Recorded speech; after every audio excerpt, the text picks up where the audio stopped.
Assalamu alaikum everyone. We are going to begin with the session. So मैं 3 segments में बात करूँगी. पहले हम representation की बात करेंगे, फिर safety की बात करेंगे और फिर the way forward. So I'll begin with how the Muslim identity in the mainstream media has been restricted to certain tropes. It's either black or white. I mean, it's either the Muslim terrorist Burhan Wani or the Muslim soldier Aurangzeb killed in Kashmir. It's either the Muslim women protesting against triple talaq or the Muslim clerics backing the fatwa, or the Muslim man who's lynched in a hate crime, or a Muslim man who chops his partner into 40 pieces.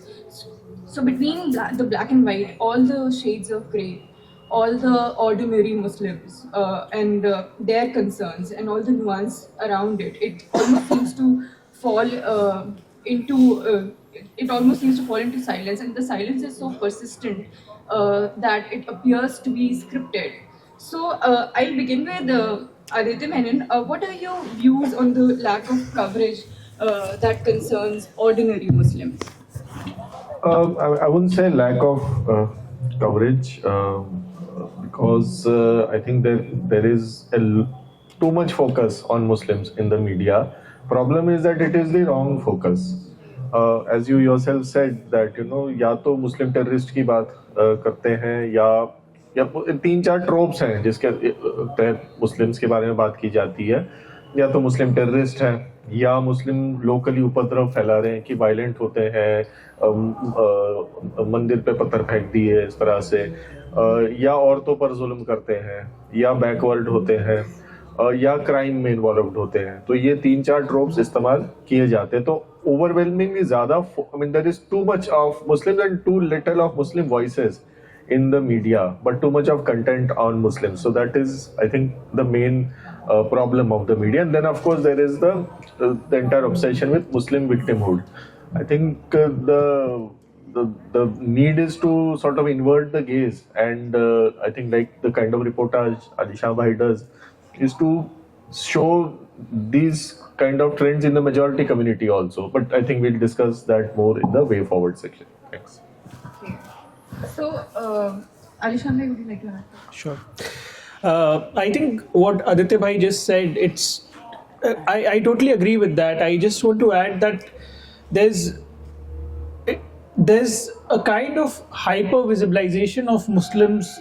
It's invisibilization of Muslims actually through hyper visibilization.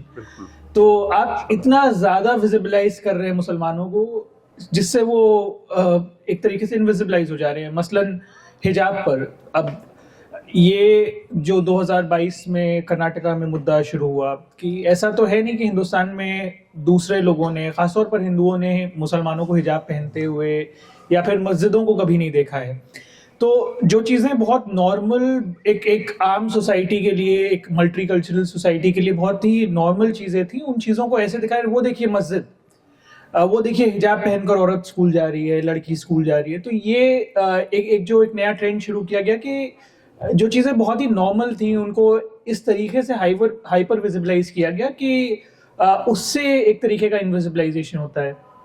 और दूसरी चीज़ वही जो 4-5 tropes Aditya भाई ने बताए, तो ज़रूरत है इस चीज़ की भी कि आप इन्वर्ट करके देखें गेस को, और आप जो जिस तरीके से ये सारी स्टोरीज बताई जाती हैं, मुझे लगता है कि और ये जिम्मेदारी भी फिर सिर्फ मुसलमानों पे आ जाती है. तो आपको लगता है कि आप कहीं एक even as a journalist, even as a writer, thinker, you start thinking, are you a one-dimensional thinker? Are you just talking about certain things, or are you also limiting yourself, or you are being limited to certain things to talk about?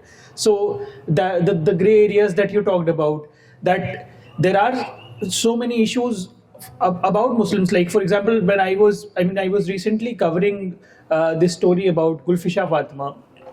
मैं उस मोहल्ले में गया तो जाफराबाद से आप metro station से जब बाहर आते तो लिटरली मैंने एक घर देखा जो 4 स्टोरी का घर है जाफराबाद में, और वैसे 4-5 घर थे वहाँ पर, और उन 6 फीट का उनका गेट बस, और वहीं पे घर खत्म हो जा रहा है, और 4 स्टोरी के घर हैं, और उसके बाहर एक पूरा कूड़े का ढेर है. मतलब इतने सारे मुसलमानों के इश्यूज हैं. अगर आप उस घर को देखिए तो जो यूट्यूब पे वीडियोस पड़े रहते हैं कि वर्ल्ड स्मॉलेस्ट हाउस, तो वहाँ पर वैसे 4 वर्ल्ड स्मॉलेस्ट हाउस मिल जाएंगे आपको. तो there are I think many issues, but there's just focus on certain tropes that the media wants to play about. जी, so adding to that, hyper visibilisation की जो बात है, हमने घंटों के फुटेज देखे. We basically grew up watching hours of TV news coverage distorting Muslim personal law. So that was an era where nikah halala and Deobandi fatwas etc. used to enjoy a special currency in the air. So in the years that followed, we saw Thook Jihad, Land Jihad, Corona Jihad. This seems to be an ever expanding list. Do you think we can really blame the country's political environment for this? I mean, for this kind of programming. Since you have worked in the mainstream, Aditya bhai, I mean, how do you see this? I think there is of course many of, especially जो जिहाद narrative है, ये तो ऊपर से आ रहा है, ये ऑर्गेनिकली पैदा नहीं हुआ. जाहिर है लोगों के बायसेस, मीडिया के बायसेस, इवन आम जनता के बायसेस हैं मौजूद, लेकिन कि ये जिहाद एक वोट जिहाद है. अभी महाराष्ट्र इलेक्शन में ये पूरा वोट जिहाद की बात की गई, और देवेंद्र फडणवीस जैसे जो एक टाइम में कहा जाता था मॉडरेट बीजेपी लीडर है, उनके तरफ से आया ये. तो इट्स एंटायरली एक तरह से एक रूलिंग पार्टी की तरफ से ये आ रहा है. बट आई थिंक दिक्कत ये है कि we are constantly fighting against newer and newer tropes. यानी ऑलरेडी हम लोग इतना डिह्यूमनाइज कर दिया गया था, और अब हम नए अब लैंड जिहाद, वक्फ बोर्ड, जो वक्फ दरअसल विक्टिम है लैंड ग्रैब की, लैंड इंक्रोचमेंट. जितना ज्यादा वक्फ का लैंड इंक्रोच हुआ है, किसी का नहीं हो. जब वक्फ 1-2 इंस्टेंसेस में भी अपना लैंड वापस मांगे या कहीं पे कोर्ट में केस भी दायर कर दे, तो कहते हैं कि नहीं जी, ये वक्फ की तरफ से लैंड जिहाद चल रहा है. तो ये I mean this entire thing is pushing towards further and further disenfranchisement of Muslims, और जो हुकूक हैं लीगली गिवन, उनको भी धीरे धीरे छीना जा रहा है ये सारे ट्रोप्स के जरिए. तो खास तौर पर ये जो रेफरेंस आपने दिया जिहाद के सिलसिले में, तो एक बात तो ये है कि पॉलिटिकल एजेंडे के साथ उसको पुश कर रहे हैं. दूसरा आप ये देखेंगे कि उसका जो पैटर्न है, प्राइमरी आइडिया ये है कि मुसलमानों को आइसोलेट कर दिया जाए और पूरी सोसाइटी को अलग कर दिया जाए, और उसके नतीजे में मुसलमानों का जो एग्जिस्टेंस है वो ही जो प्रॉब्लम बन जाए. तो फिर अगर बच्चा पैदा हो रहा है तो पॉपुलेशन जिहाद है, वो मदरसा जा रहा है तो वो एजुकेशन जिहाद है, वो नौकरी के लिए जा रहा है तो फिर वो यूपीएससी जिहाद है, फिर वो शादी कर रहा है तो अगेन वो पॉपुलेशन और तलाक जिहाद. तो आप ये देखेंगे कि आप एक इंसान की जिंदगी के जितने एस्पेक्ट्स होते हैं, कोशिश ये है कि आपकी जिंदगी के हर एस्पेक्ट को प्रॉब्लमेटाइज कर दिया जाए, और उसके नतीजे में आपका वजूद जो है सोसाइटी के लिए एक लायबिलिटी जैसा महसूस होने लग जाए. तो ये एक पूरा पैटर्न है, और जिसको हमको सिर्फ आइसोलेशन में नहीं देखा जा सकता. ये जो पूरी हिंदुत्व की पॉलिटिक्स है, या हिंदुत्व ही की पॉलिटिक्स नहीं, बल्कि मुसलमानों से जो अननेसेसरी ऑब्सेशन और इन्फीरियरिटी कॉम्प्लेक्स है, ये उसका रिफ्लेक्शन है मेरे ख्याल से. वो मीडिया में भी दिखता है, वो पॉलिटिक्स में भी, और अलग अलग सतहों पे आपको वो चीज़ नजर आएगी. So, do you think the print media is any different? I mean, what are the kind of headlines that we see in Indian newspapers? And is there a problem because of a lot of newsrooms, and the journalistic format usually gives more credence to the official version, an official version that in usual would, deny a hate crime? So what would you say about that? Can I first add to Salman Bhai's point? I think the whole jihad narrative that you just talked about, if you look at it, I mean, I was chatting with a friend, a fact checker who probably you all know. So we were discussing that how do we actually counter disinformation, because it's just like every day somebody saying, look, a Muslim spat, and you counter them just by saying that no, he didn't. But if you look at all these campaigns in their entirety, now they start as fringe theories on the internet about love jihad. If you see, you'll find blogs from 2010, 2012. Also about Thook jihad and land jihad, you'll also find some information on the internet. Land jihad, I think, didn't exist before 2012. I did a report with a friend about it on how land jihad on the internet. There was no reference of land jihad either on Google search or on Facebook post till 2011. So in 2012 there were these conspiracy websites where these terms started coming up, and these jihad charts they came up I think around 2014 2015 for the first time. Now if you look at them, they are not just narratives, they are not just dehumanizing narratives. They start as dehumanizing narratives, they start as conspiracy theories, but they lead not just to violence but also to marginalization through law. Land जिहाद के case में आप देखिए, love जिहाद के case में सबसे पहले तो 2020 में लगभग 6 स्टेट्स में, बीजेपी रूल स्टेट्स में, उन्होंने एंटी कन्वर्जन लॉज में ये मैरिज का अपना वो ऐड किया और एक तरीके से वर्चुअली बहुत मुश्किल बना दिया इंटरफेथ कपल्स के लिए शादी करना उस केस में जहाँ पर लड़का गैर हिंदू है. दूसरा, लैंड जिहाद का भी ये चीज़ उत्तराखंड में, आसाम में जो पूरा बुलडोज़र का पॉलिटिक्स चली, मज़ारे तोड़ी जाने की पॉलिटिक्स, तो वो उससे पहले 5-6 साल तक इस चीज़ की कैंपेन की गई और जिसको जो सुनने में हम लोगों को जब वो शुरू में इस तरीके की कोई बात होती है कि रेडी जिहाद हो रहा है या थूक जिहाद हो रहा है, तो we find it very funny, but ultimately that can even in a country like India translate to policy और लॉ. थूक जिहाद के केस में भी यही अल्टीमेटली, तो उत्तर प्रदेश सरकार ने पूरी कोशिश की थी कि इसको एक तरीके की पॉलिसी बना दिया जाए कि लोग अपने गले में अपनी नाम की तख्ती टांग कर घूमेंगे. तो इट्स नॉट जस्ट कि ये these are just dehumanising narratives, but these dehumanising narratives जो मुसलमानों को एक तरीके से उन पे स्पॉटलाइट डालते हैं, वो ultimately they lead to marginalisation even through new laws. I mean इसकी जब बात होती है तो again I would come back to the question of how do you think the print media is any different. तो श्रद्धा वॉकर के केस के वक्त, I mean we researched a lot of Hindi newspapers. I mean, I and a friend Neil Madhav, we were looking at all the headlines in cases of sexual assault and sexual violence, especially how the media reports. I mean, I wrote about it yesterday just to present it here, but anyway, I can just summarize it. So अगर आप देखें तो जितने भी Hindi newspaper की headlines होती है, जब specially when there is a non-Muslim man involved in especially in a crime in where there is a woman victim, तो उसमें आप देखेंगे सिरफिरा आशिक, jilted lover, even good, I mean English newspapers में भी ये चीज़ होती है कि जिल्टेड लवर जैसे टर्म्स और ये सब यूज़ करेंगे, and specifically they mention the name when there is a Muslim man who is an accused and they will describe the brutality in detail in the headline.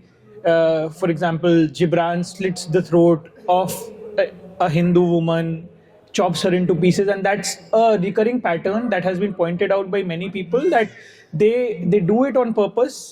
And this is not just, I mean, this is not something that's just happened in India. इससे पहले भी अगर आप देखें कि America में ये चीज़, ये ट्रोप बहुत यूज़ हुआ है, स्पेशली अगेंस्ट ब्लैक मैन, कि whenever there was a black man involved in a crime against women, then the American media would report it as such कि जितनी ज़्यादा उसको एक तरीके से क्राइम को ऐसे प्रेजेंट किया जाता है, उसमें एक बिस्टियलिटी इन्वॉल्व कर देना कि ये दरिंदे हैं, और फिर उसको एक जनरलाइजेशन, उसके थ्रू एक जनरलाइजेशन करना कि आपको याद होगा शायद 2017-18 में एक डेटा रिलीज़ हुआ था जो कि बहुत वाइडली रिपोर्ट हुआ और बहुत वाइडली उस फेक न्यूज़ को फैलाया गया कि 93% रेपिस्ट हिंदुस्तान में जो जेलों में बंद हैं वो मुसलमान हैं. उसका कोई फैक्चुअल बेसिस नहीं था, लेकिन उसको बहुत तेज़ी से वायरल कर दिया गया, और ये स्पेशली हुआ था कठुआ के रेप केस के बाद, और उसको कई पोर्टल्स ने, इवन कुछ अखबारों ने भी इस चीज़ को कैरी कर लिया था कि एक ट्विटर पे किसी की ट्वीट के बाद उन्होंने एक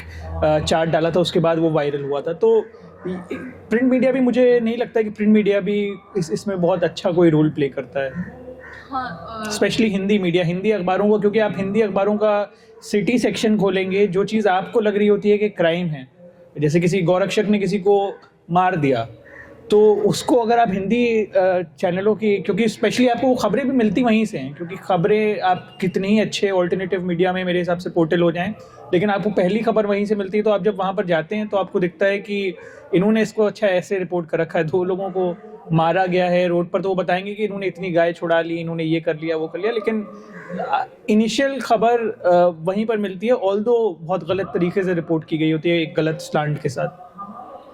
तो आदित्य भाई, आपको ऐसा लगता है कि जर्नलिस्टिक फॉर्मेट जो ज़्यादा क्रेडेंस देता है ऑफिशियल वर्जन को, जो कि डिनाई कर दे हेट क्राइम को, वो भी इज देयर अ प्रॉब्लम? नहीं, देखिए, ऑफिशियल वर्जन लेना ज़रूरी है। वो एक स्टैंडर्ड जर्नलिस्टिक प्रैक्टिस है जिससे we should not try and escape that part of the process. Official version को एज गॉस्पेल नहीं लेना है, वो आई थिंक बहुत ज़रूरी है। और ये सिर्फ मैं यही नहीं कहूँगा कि जो बीजेपी रूल्ड स्टेट्स हैं, कई मरतबा हमें नॉन बीजेपी स्टेट्स में भी ये पैटर्न देखने मिलता है कि हेट क्राइम होता है, वो हेट क्राइम जिसमें अटैकर हिंदू है और विक्टिम मुस्लिम है, हेट क्राइम का एंगल डिनाई कर देंगे, अरेस्ट करेंगे, चार्ज करेंगे, उसमें कोई मसला नहीं होगा, लेकिन एंगल नहीं देंगे। वो कहेंगे कि नहीं ये तो चोरी के शक में या चाइल्ड थेफ्ट के शक में इनको मारा गया। तो हमें हमेशा एक काउंटर वर्जन, चाहे वो विक्टिम की फैमिली हो या विक्टिम की फैमिली का लॉयर हो या कोई लोकल कम्युनिटी लीडर हो, उनके वर्जन लेने भी ज़रूरी है। और जाहिर अगर ग्राउंड में हमारा रिपोर्टर मौजूद है तो रिपोर्टर खुद जाके अपनी आंखों देखी बयां करें वहाँ पे।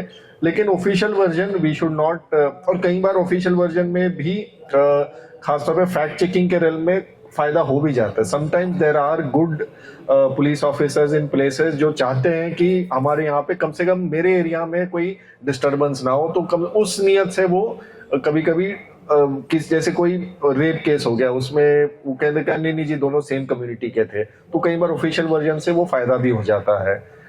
सो yeah I think we should not bypass that process. I mean, there are several reports on newsrooms का जो journalistic domination है, जो leadership है, वो is upper caste. I mean, do you think is that part of the problem as well? Huge part of the problem. Not just upper caste, जो खास तौर पे Hindi news channels based out of Delhi and Noida, उनमें एक particular kind of upper caste leadership है जिसे हम लोग कई मरतबा कहते हैं IAS reject ABVP school of journalism. यानी ये ज़्यादातर वही हैं जो 90 के दशक में जर्नलिज्म में आए, क्योंकि 10-12 IAS की वो लोग दे चुके हैं ट्रायल, हो नहीं पाया उनसे, तो वो ABVP में शामिल थे और रिजर्वेशन को गाली देते हैं और अब मुसलमानों को गालियाँ दे रहे हैं। ये एक तबका है जो अभी एडिटोरियल पोजीशन, लीडरशिप पोजीशंस पे पहुंच गया। ठीक है, मैं थोड़ा सिंपलिस्टिकली कह रहा हूँ मैं ज़रूर, लेकिन there is definitely leadership problem. दूसरा एक मसला ये है कि न्यूज़ रूम्स में इस्लामोफोबिया बहुत नॉर्मलाइज्ड है। मैं अपने पर्सनल एक्सपीरियंस से कह सकता हूँ, एक मेन स्ट्रीम न्यूज़ ऑर्गेनाइजेशन में हम काम करते हो, इत्तेफाक से यानी उसमें कोई मेरे कलीग वो भी मुस्लिम थे और 2 स्पोर्ट्स रिपोर्टर्स इत्तेफाक से वो भी मुस्लिम थे। हम चारों को एक साथ बिठाया गया था और हम में से एक तबलीगी जमात से जुड़े हुए थे जो स्पोर्ट्स रिपोर्टर थे। तो कई बार ये जो उसी चैनल के एंकर्स वहाँ आके इस्लामोफोबिक बातें कहकर जाते थे जस्ट सो दैट हम चारों उस बात को सुने। तो इस्लामोफोबिक माहौल इन न्यूज़ रूम्स में है और बहुत नॉर्मलाइज कर दिया गया है, और अगर आप इन चीज़ों के खिलाफ आवाज़ उठाएं तो भी आपको प्रॉब्लमेटिक, यानी अरे आप तो बस इश्यूज ही उठाते रहते हैं या प्रॉब्लमेटिक हैं, तो ऐसे आपको लेबल कर दिया जाता है। सलमान भाई, जैसे हम देखते हैं कि इंडिपेंडेंट मीडिया और अल्टरनेटिव मीडिया जो है वो हेट क्राइम्स को कवर कर रहा है, मगर आपको लगता है कि even in left liberal space news rooms जो है वो इतना इंटरेस्टेड नहीं है रिलीजियस राइट्स जैसे इश्यूज को कवर करने में? जैसे कि यूपी का मदरसों पे बैन ले लीजिए, तो इस पर आप क्या सोचते हैं?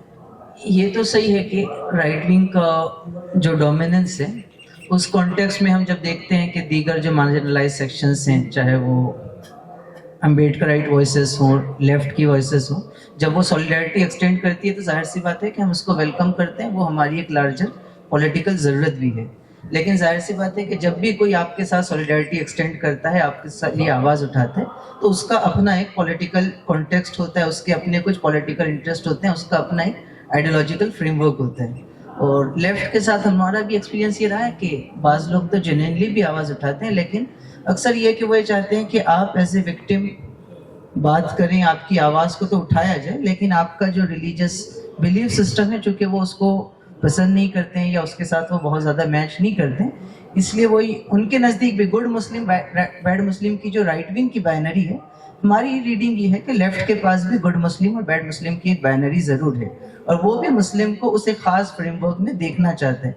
इसीलिए आप देखें कि अगर एक रिलीजियसली प्रैक्टिसिंग मुस्लिम है और वो वहाँ से जो है वो समझिए एक लिबरल लाइफस्टाइल की तरफ या लिबरल फ्रेमवर्क में जो कुछ एक आइडियल मुसलमान है, इमेंसिपेटेड मुसलमान है, उसकी तरफ मूव करता है, तो वो उसको बहुत ज़्यादा जो है वो हाईलाइट करेंगे, और उसकी जगह जो है वो अगर कोई मॉडर्न या लाइफस्टाइल या लिबरल फ्रेमवर्क में कोई ज़िंदगी गुजार रहा है, वहाँ से वो रिलीजन या स्पिरिचुअलिटी की तरफ जा रहा है, तो फिर वो ब्रेन वॉशिंग हो गई और उसके नतीजे में जो है वो इनको जो ब्रेन वॉश किया गया, रेडिकलाइज किया गया, इस किस्म के जार्गन्स के साथ वो बात करते हैं। तो मैं समझता हूँ कि जो कोई मौजूदा सर्कमस्टेंसेस में सॉलिडारिटी एक्सटेंड कर रहा है, सपोर्ट कर रहा है, आवाज़ उठा रहा है, उस कल्चर को तो डिस्करेज करना चाहिए कि हम ये नारा बुलंद करें कि कोई अलाय नहीं है, कोई साथी नहीं है और हर किसी को रिजेक्ट कर दिया जाए।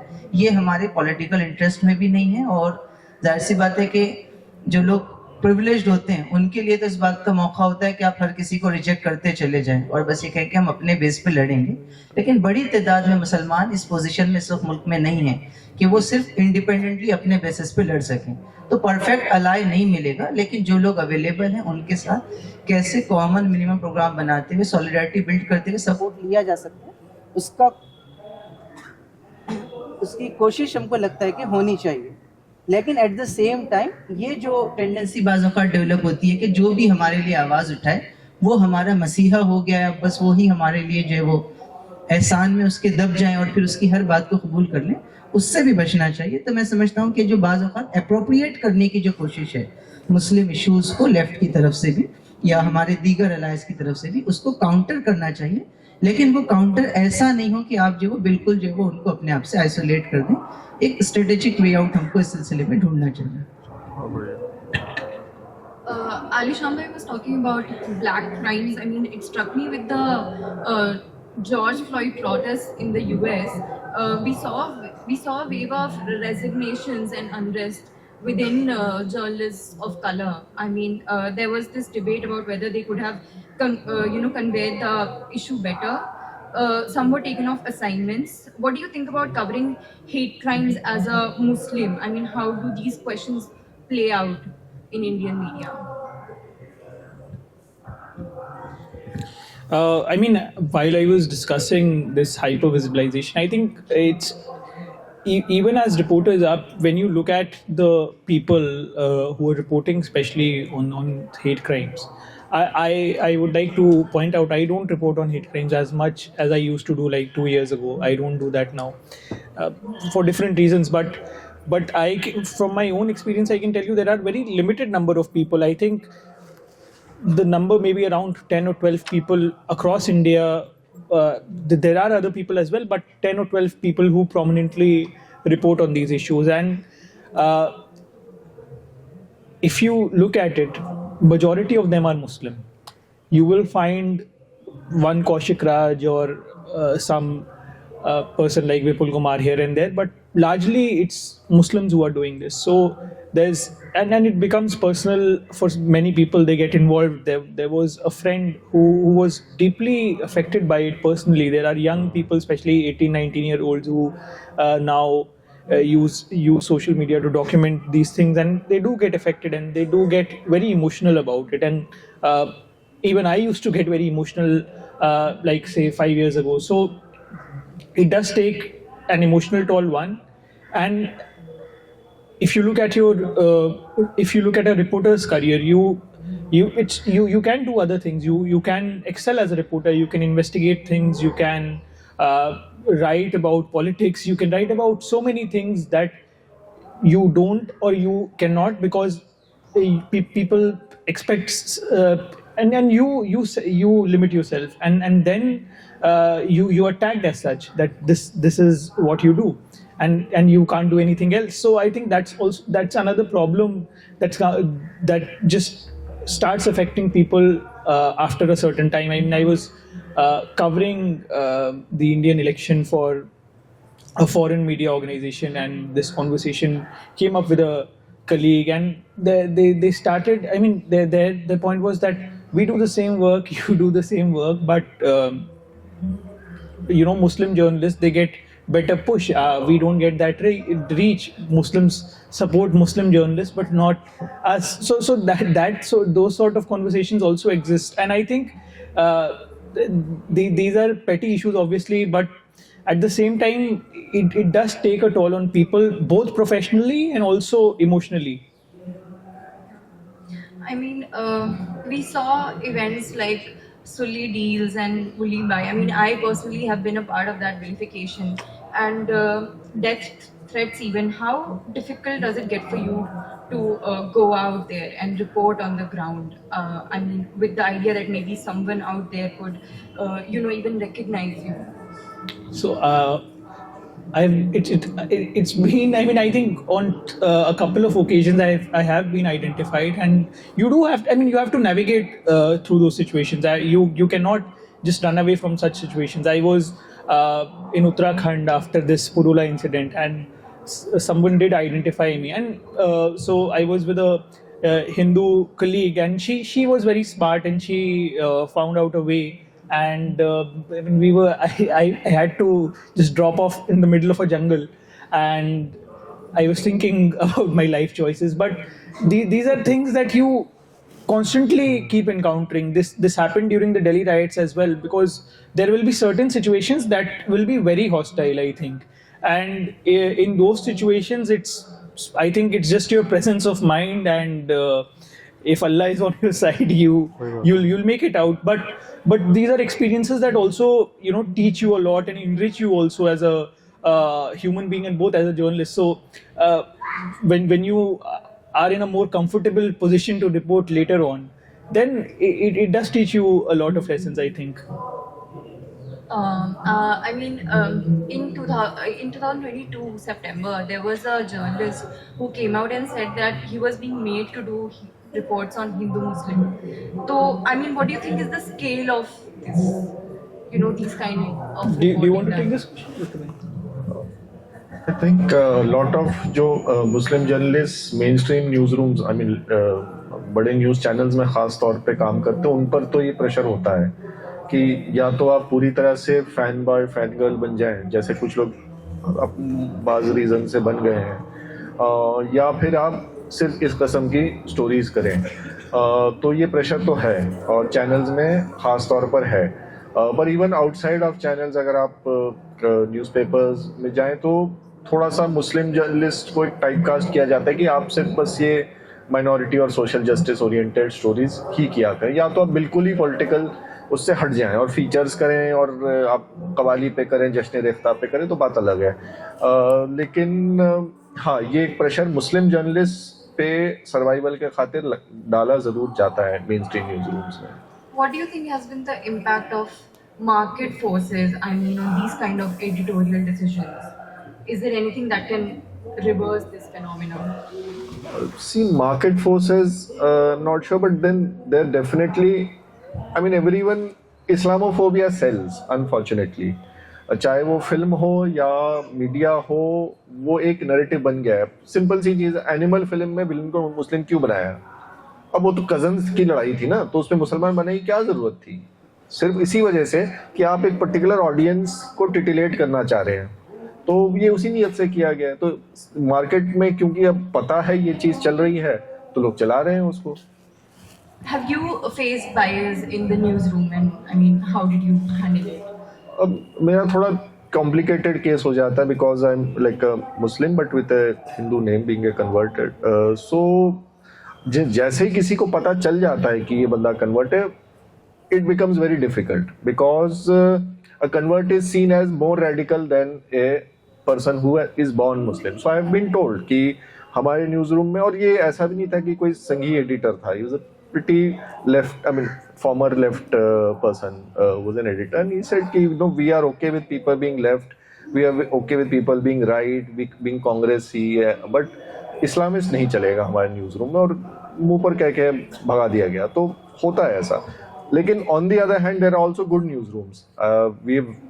My first editor in Mail Today newspaper, he had even given a seminar room for some of us to go and offer our prayers.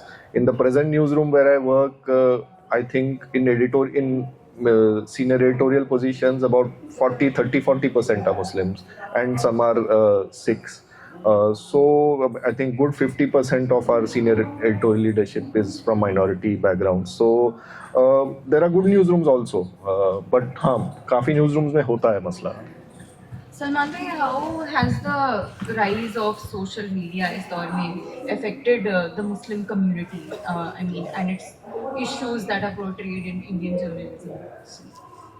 ये तो है कि सोशल मीडिया का एक पॉजिटिव एस्पेक्ट ये है कि मुसलमान जो बहुत कुछ फील करते थे, ख़ासतौर पर हम जब SIO के प्रोग्राम्स के लिए जाते हैं, अलग अलग जगह यूथ से, स्टूडेंट से मिलते हैं, तो एक बात तो वो अक्सर ये कहते हैं कि जो कुछ फ्रस्ट्रेशन था, एंजाइटी थी, जो कुछ कंसर्न्स थे, मुसलमान ये फील करते थे कि हमको एक्सप्रेस करने के लिए अपॉर्चुनिटीज़ नहीं हैं.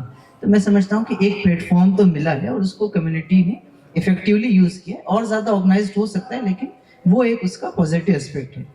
लेकिन दूसरा ये कि सोशल मीडिया का जो पूरा नेचर है वो ये कि आप बहुत ही आसानी से आर्टिफिशियली मुद्दे क्रिएट कर सकते हैं वहाँ पर. और उस वजह से मुझे लगता है कि ख़ास तौर पर एक्स का जो नेचर है वो बहुत डायलॉग और इंगेजमेंट और डिस्कशन का नहीं रहा है. प्राइमरीली प्रीकंसीव्ड नोशंस हैं, लोगों के जहन में कुछ है, और बहुत जल्दी आप किसी भी चीज़ पर बात करना शुरू करें तो वो फ़ौरन डिबेट में, कन्फ्रंटेशन में और फाइट में जो है वो कन्वर्ट हो जाती है.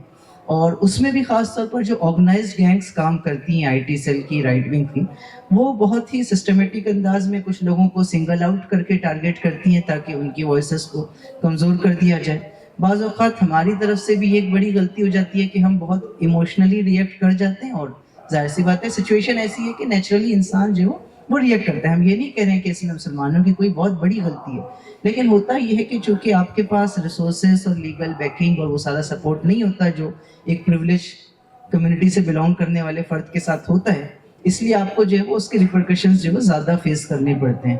तो मैं समझता हूँ कि मुसलमानों को उसमें वॉइस तो मिली है, लेकिन वो वॉइस कितना हम उसके ज़रिए से लार्जर सोसाइटी से इंगेज हो पा रहे हैं, कितना जो है वो हम अलायंस बिल्ड कर पा रहे हैं, या कितना अपने नरेटिव को पुश करके जो वो स्टेट पर इम्पैक्ट डाल रहे हैं. बेसिकली तो आपकी पॉलिटिक्स हो, मीडिया हो, अल्टीमेटली सिर्फ नंबर्स या रिप्रेजेंटेशन से तो उसको नहीं मेजर करेंगे. अल्टीमेटली तो यही देखना पड़ेगा कि उसका पॉलिसीज पर क्या इम्पैक्ट है, पब्लिक ओपिनियन पर और पब्लिक परसेप्शन पर क्या इम्पैक्ट है. तो मैं समझता हूँ कि वॉइस क्रिएट तो बहुत हो रही है, लेकिन वो पब्लिक परसेप्शन को बिल्ड करने में, पब्लिक ओपिनियन को इन्फ्लुएंस करने में, या खुद स्टेट की पॉलिसीज को इन्फ्लुएंस करने में कहीं ना कहीं वो काम जो है नहीं आ पा रही है. तो ये कि सोशल मीडिया पर इंगेजमेंट को भी थोड़ा सा ज़्यादा ओरिएंटेशन हमको जो देना होगा उसके डायरेक्शन के हवाले से भी. और SIO के लोगों से तो हम लोग मुस्तकिल ये बात कहते रहे कि हमको खुद अपनी फ्रेंड लिस्ट और सोशल मीडिया के हमारा जो कुछ सर्कल है उसमें एटलीस्ट इसको देखना चाहिए कि वो पूरा हमारा सोशल मीडिया का सर्कल इको चैम्बर ना बन जाए. आपकी फ्रेंड लिस्ट में सारे लोग वही हैं जो SIO से एसोसिएटेड हैं या मुसलमान हैं, तो आप उस इको चैम्बर के दरमियान कितनी बात करते रहें, आपको तो फील होता है कि हमारी बात बहुत चल रही है. अभी आप आपका व्हाट्सएप स्टेटस देखिए, आपको जो 100 में से जो 80 जो अननोन फेस्टिवल की फोटोज दिखेंगी. बट इसका मतलब ये नहीं है कि अननोन फेस्टिवल वायरल हुआ. बेसिकली इसका मतलब ये कि आपकी फ्रेंड लिस्ट इतनी छोटी है कि उसमें सारे SIO ही के लोग हैं. तो कोशिश ये कीजिए कि हम इन इको चैम्बर्स को ब्रेक करें, और वो लोग जो हमारे साथ नहीं हैं उनसे आप कितना कनेक्ट होते हैं. मैं समझता हूँ कि सोशल मीडिया का असल रिलेवेंस वही है. वरना अपने लोगों से तो आप ऐसे भी बात करते हैं, मुस्लिम कम्युनिटी के इश्यूज को मुसलमान भी बाय एंड लार्ज समझते हैं. आप ज़्यादा डेप्थ के साथ समझते होंगे, किसी के अंदर वो डेप्थ नहीं होगी, आपके पास पॉलिटिकल शार्पनेस ज़्यादा होगी, किसी का आर्टिकुलेशन इतना अच्छा नहीं होगा. लेकिन बाय एंड लार्ज अंडरस्टैंडिंग तो इस्लामोफोबिया है, डिस्क्रिमिनेशन है, उसको लोग समझते हैं.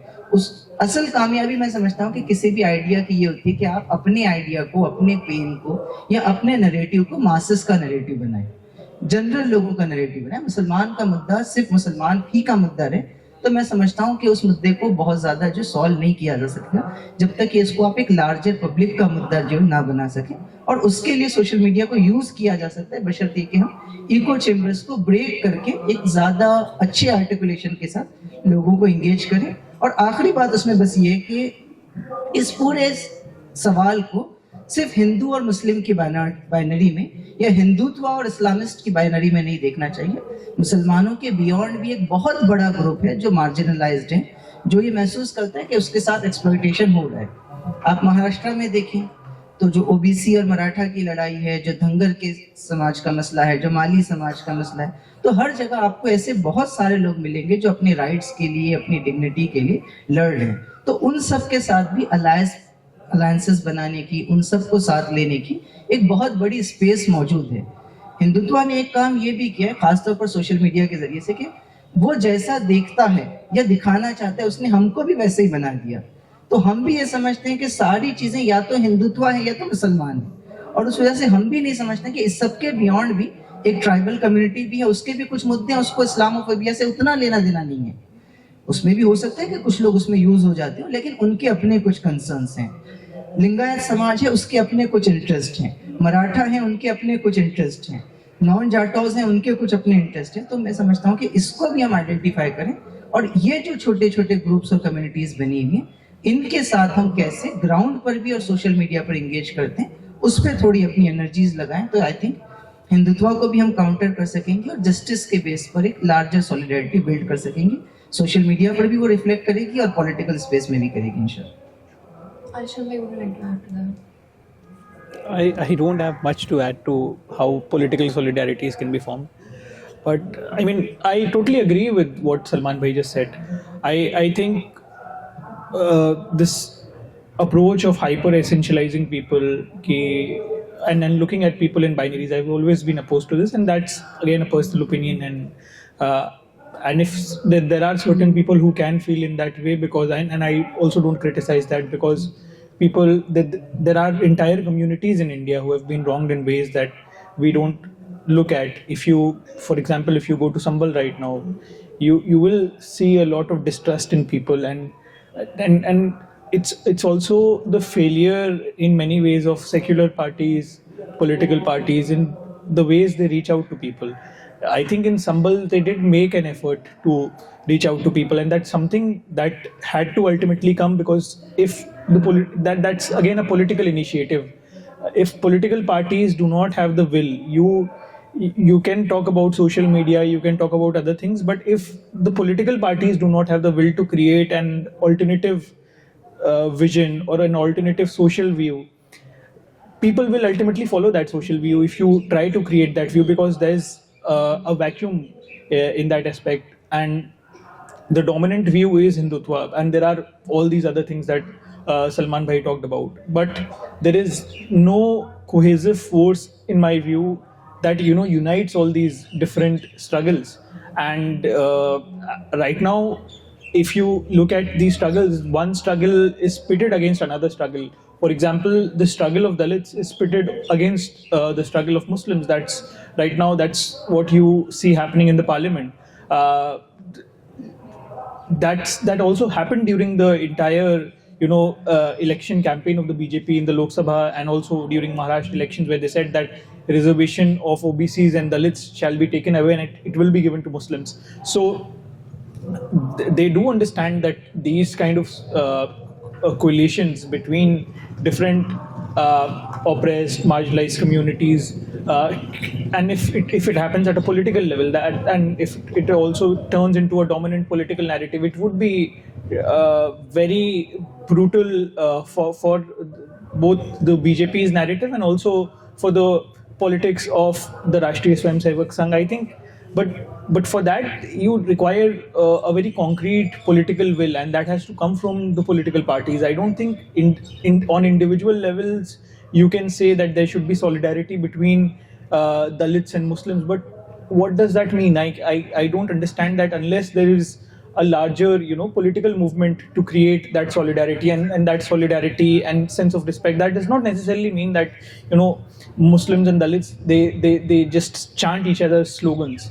That has to be in very unique or new ways, where you support each other politically, and you support policies that help each other, and politicians that bring you together, I think. Yeah, I mean that is a necessity in forming a solidarity, or to be talking about that. And so what happens, just to point, also what happens is that the moment you talk about these kind of solidarities between different communities, I don't, you may not necessarily agree with everything that Ambedkar said or a certain politician said, but if people believe, if there's an entire section of society that is not primarily opposed to you, or that is a sort of an existential threat to you, or the agenda of Ambedkarites is not to just abuse Muslims, they don't do that. So if you make it a point to have confrontations or conflicts that do not exist in the first place with people, especially who claim that they represent Dalits on social media, especially, then I think that just compounds conflicts.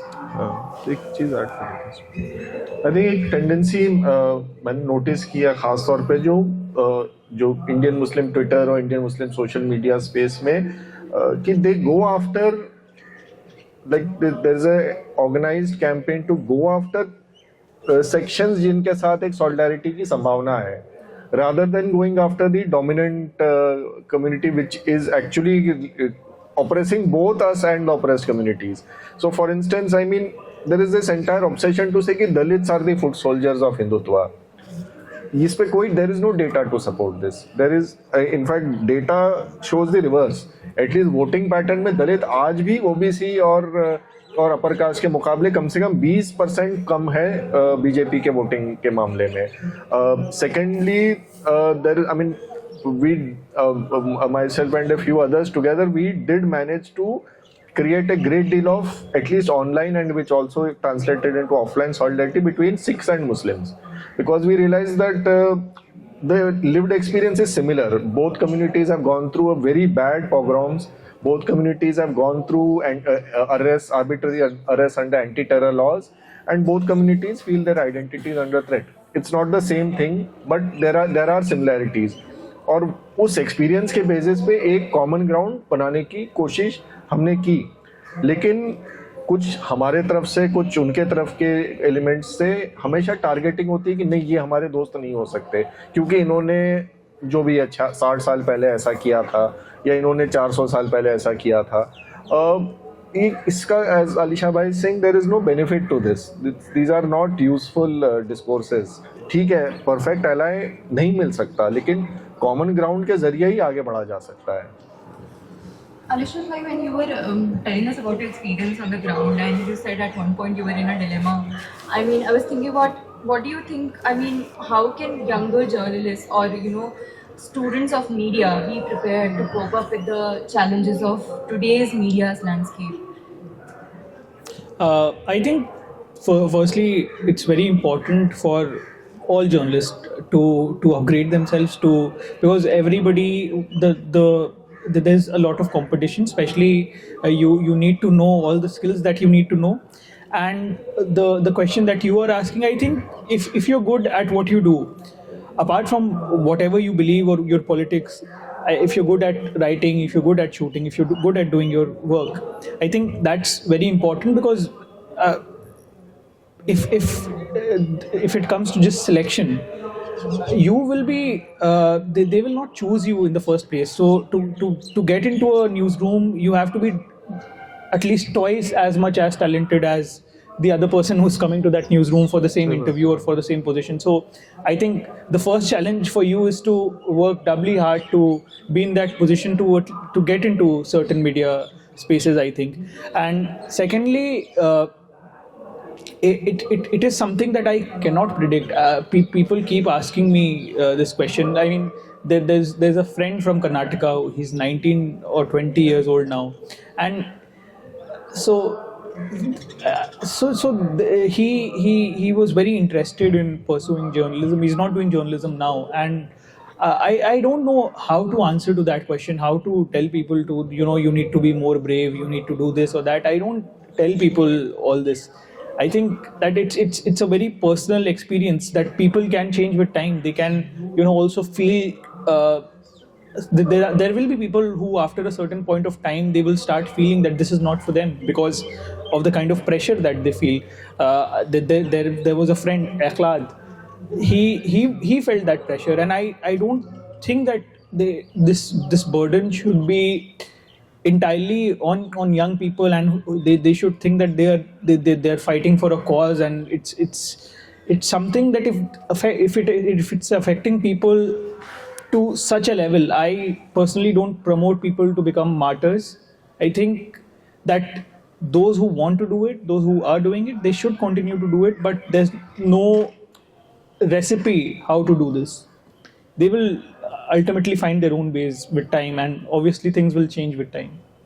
Since we are talking about change and the way forward, I have a very essential question of this. I mean, how can we, since हमारे पास independent media और alternate media है ही जो चीज़ें cover कर रहा है और उसमें थोड़ा होप नज़र आ रहा है, but how can we expect things to change within the mainstream media, और can that never happen?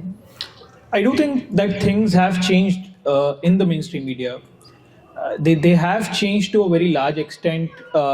If you just look at the language that just leave aside Suresh Chauhan and let's talk about the rest of the mainstream media. So, if you look at the language that they used before the general elections, the way they would randomly call Muslims jihadis, or the kind of shows that they ran, that aggression has, I think, they have dialed down on the aggression to some extent, and obviously it's not something that will happen in one day. But there are certain things that, as Salman bhai said, you have social media, so there are certain things that you have to continuously challenge. You look at the mainstream journalists. I think we get abused. Obviously, people working in the alternative media get abused, but I would suggest you should go and just check the comment sections of on the Instagram, very innocent photographs posted by mainstream journalists. Just go and check their comment sections and see the love that they get from the common people. So this, if it affects us, we are thick-skinned, they must be thick-skinned too, but it will ultimately affect them. So credibility is very important. The way all these people have been tagged as Godi media, they may just say that it's not like that, but everybody, even the BJP understands that what is the reason why they have started going to podcasts to sound more credible with people who had no media experience but followers. So now if a minister like Nitin Gadkari, he's going to all these podcasts. I think he appeared recently on Samdeesh's show, and because the credibility of the mainstream media has been affected, although they still have, I think, the largest viewership, but they do understand that a very large and a very significant section of the people on social media and also offline, they now recognize them as who they are. So this will ultimately change them in certain ways, and I think that change will ultimately come, because I don't think that the alternative media is going to take over the mainstream media anytime soon, and in terms of reach or even in terms of in any way. But ultimately the mainstream media will realize this threat of credibility, because that's already happening in a lot of places, and I think that's become more prominent in the last couple of years. Aditya, how do you think about this? I mean, you've worked in mainstream newsrooms, and is there any resistance in the newsroom? And do we expect things to change? I don't think this is happening through resistance within newsrooms. I think this is happening through two things. Like, it's partly coming, as Alisha bhai said, through the audience. कि audience को समझ आ गया कि ये जो TV media में ये बस शोर शराबा है. ये लोग कोई कंक्रीट बात, लोगों के हित की बात, या इवन सब ठीक है, लोग बेशक एंटरटेनमेंट के लिए या टाइम पास के लिए लोग देख लेंगे वो शोर शराबा, लेकिन एंड में जो काफ़ी सारे व्यूअर्स हैं वो चाह रहे हैं कि हमारे मुद्दों की बात की जाए वहाँ पे. तो थोड़ा बहुत प्रेशर तो आएगा इन चैनल्स पे कि चलिए कुछ पब्लिक इंटरेस्ट, भले ही वो नॉन कंट्रोवर्शियल चीज़ हो, लेकिन कुछ पब्लिक इंटरेस्ट की चीज़ें दिखाई जाए, कोई ढंग की रिपोर्टाज की जाए. तो एक वहाँ से आ रहा है. दूसरा, कई मरतबा जैसे ये पूरा हिंदुत्व इकोसिस्टम के इंटरनल फिशर से भी कभी कभार चेंजेस आ सकते हैं। जैसे ये जो पूरा यानी मस्जिदों के नीचे खुदाई करने वाला जो एक मुहिम है, इस पे टॉप डाउन आया है आदेश इनको कि रजत शर्मा और सुधीर चौधरी ने जो लाइन ली है, which is a very moderating line ki it has clearly, and then Mohan Bhagwat said the same thing. So we know where that is coming from. It is, I think, within the Hindutva ecosystem, there are people who want a state-driven and top-down kind of implementation of the Hindutva agenda, and not necessarily कि भाई mob की तरफ से एक जो पूरा एक एनआरकी फैलाई जा रही है, हिंदुत्व एनआरकी फैलाई जा रही है, उससे क्या पता कल को एक वीएचपी वाला आरएसएस वाले के सर पे आके बैठ जाए। तो they also don't feel that this is a very useful thing. तो कई मरतबा इनके अपने इंटरनल कंट्राडिक्शन से आ सकता है, पर वो इत्तेफाकन है। ज़्यादा बेहतर यह है कि जितने ज़्यादा पब्लिक कॉन्शियसनेस होगी, जितना ज़्यादा पब्लिक मीडिया को अकाउंटेबल रखेगा, चेंज वहीं से आ सकता है।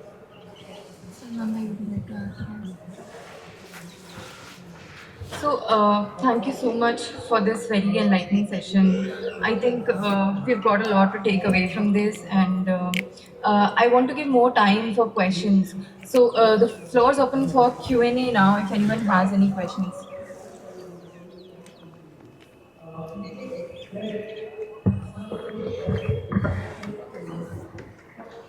My question is with Aditya sir. Assalamu Alaikum. Myself Syed Khidr Ali from Maharashtra North, and I am also biggest fan of you. Alhamdulillah. And you and The Wire, The Point inspired me a lot. So sir, my question is, आज के दौर में जो journalism की बिगड़ी हुई तस्वीर हमें नज़र आती है, एक भाई के साथ मेरी डिस्कशन भी शुरू थी कि आपको ऑथेंटिक न्यूज़ के अलावा अगर कुछ एंटरटेनमेंट के लिए देखना है तो फला न्यूज़ चैनल से देख सकते हैं। I also want to adept this journalism as a career and want to work in this field. पर सर, आज के माहौल में कई सारे मतलब आपकी फैमिली, करीबी लोग आपके खिलाफ हो जाते हैं, या फिर कई सारे क्वेश्चन हमें फेस करने पड़ते हैं, इस फील्ड में क्यों जाना है, या फिर मिल्लत के खिलाफ आपको काम करना पड़ेगा, या फिर सिक्योरिटी और सेफ्टी का भी मसला हो जाता है। तो इस चीज़ से किस तरह मतलब निकलना चाहिए? शुक्रिया खजर भाई, अल्हम्दुलिल्लाह, thank you for your kind words. Firstly देखिए, जर्नलिज्म में दो किस्म के चैलेंजेस हैं जो भी जर्नलिस्ट बनना चाह रहा है उसमें। एक तो तीन चैलेंजेस मैं तो कहूँगा। एक कि आप जब अब जाहिर है ऑल्टरनेट मीडिया में या अपने यूट्यूब चैनल खोलने में आमदनी का कोई गारंटी नहीं है, तो आपको मेन स्ट्रीम न्यूज़रूम जाना पड़ेगा। तो वहाँ पे आप ईमानदारी से काम कर सकेंगे, नहीं कर सकेंगे, ये पहला चैलेंज है। दूसरा ये कि आमदनी आपकी कहाँ से आएगी, ये कि मीडिया डज नॉट पे। मेन स्ट्रीम में भी पे अब कम हो गई है, और अल्टरनेट में तो वैसे ही हालात कोई बहुत अच्छे नहीं है। और तीसरा जो आपने सिक्योरिटी की बात बोली, तो ऐसे में I would perfectly understand if people are unable to become journalists even if they want to. What many of us unfortunately are ending up doing is हम बहुत सारे जर्नलिस्ट एक साइड इनकम पे भी डिपेंडेंट हो गए हैं। अनफॉर्चुनेट बात है, लेकिन ये हकीकत है। Most journalist are at least in the alternate media space and in the freelance space also have a side job. तो मैं ये पब्लिकली, मैं जर्नलिस्टिक फोरम में ये कभी नहीं बोलूँगा, पर बहुत लोग प्रैक्टिकली ये भी कर रहे हैं। दूसरा ये कि आप एक तो स्किल के लिहाज से आप जितना ज़्यादा डेवलप कर सकें, अगर आप वीडियो, जैसे आरिशा भाई भी कह रहे थे, आप वीडियो एडिटिंग आपकी में महारत है तो या आप वो महारत पे फोकस करें। वीडियो प्रोडक्शन, वीडियो ज़ाहिर है is the most consumed form of news, वो भी कॉन्स्टेंटली अडेप्ट कर रहा है। आजकल वॉडकास्ट भी चल जा रहे हैं। दूसरा ये कि जो कोर जर्नलिस्टिक स्किल्स हैं, आप या तो एक एरिया या एक डोमेन में आप एक्सपर्टाइज हासिल कर लें, उससे रिलेटेड लोगों को मिलें, तो आपको स्टोरीज मिलती रहेंगी। आरटीआई एक बहुत अच्छा हथियार है। आरटीआई को आप जितना हो सके यूज़ करें। ठीक है, कई बार मतलब आजकल गवर्नमेंट आरटीआई के ज़रिए नहीं दे रही इन्फॉर्मेशन, नहीं कई बार दे भी देती है, तो आरटीआई पे हासिल करें। ऑडियंस से आप एंगेजमेंट रखें, ख़ासतौर पे अगर आप एक इलाके की रिपोर्टिंग कर रहे हैं तो एक नेचुरल ऑडियंस आपकी वहाँ बन जाएगी, तो उनसे भी आपको स्टोरीज मिलेंगी, उनसे फीडबैक मिलेगा। हो सकता है इवेंचुअली आमदनी भी उनसे मिल जाए अगर आप इंडिपेंडेंट वो काम करें। जाहिर है अगर आप मेन स्ट्रीम में कर रहे हैं तो बात अलग है, बट महारत हासिल करना over the journalistic skill set and also the core essence of reportage जो है। फिर जो सिचुएशन कॉन्स्टेंटली बदलती जा रही है, नए जैसे आप AI टूल्स हैं आजकल, कई लोग यानी वेस्ट में तो डिस्कोर्स आ गया कि AI is going to take away jobs, but I think what we are also trying to do in our newsroom कि AI के जरिए कैसे हम अपना काम आसान कर सकें. फॉर इंस्टेंस कैलकुलेशंस करना, डेटा एनालाइज करना, टेबल्स बनवाना, डेटा जर्नलिज्म में AI के जरिए काफ़ी ज़्यादा डेवलपमेंट हम लोग कर सकते हैं. तो ये 3-4 तरीके हैं जिससे मेरा ख्याल है एक विद इन जर्नलिज्म आप आगे बढ़ने की कोशिश कर सकते हैं. ओ सॉरी, तीसरा मसला तो मैं भूल ही गया. तीसरा था सिक्योरिटी. तो सिक्योरिटी के लिहाज से जैसा आलिशा भाई ने कहा, I think there is no compulsion to become martyrs. There is also no compulsion to put your neck on the line for everything. तो ये मैं ज़रूर कहूँगा, जो आप स्टोरी करें, जो भी आप यानी even if you want to go the extra mile, it should always serve a certain strategic end. आप अगर किसी बड़े हेट क्राइम को एक्सपोज कर रहे हैं या आप कभी किसी बड़े नेता को एक्सपोज कर रहे हैं, इंश्योर करें कि आपके सारे बेसेस कवर्ड हों, आपके यानी अपने सारे फैक्ट्स आपके इन ऑर्डर हों. आपके किसी भी चीज़ पे केस हो सकता है, नहीं हो सकता, हर चीज़ को 2 बार आप सोचें. उनको मौका मत दीजिए आप पे हमला करने का. वो वैसे भी करना चाह रहे हैं, वो करेंगे, लेकिन अपने तरफ से हमें मौका नहीं देना है.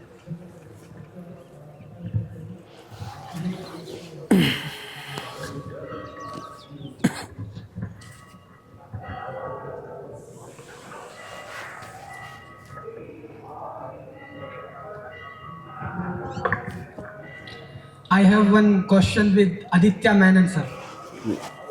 Sir, is Indian media trying to shape identity of Indian Muslims according to the narrative set by Western world, or does it adopting the different Hindutva idea of Sangh Parivar and Hindutva lobby?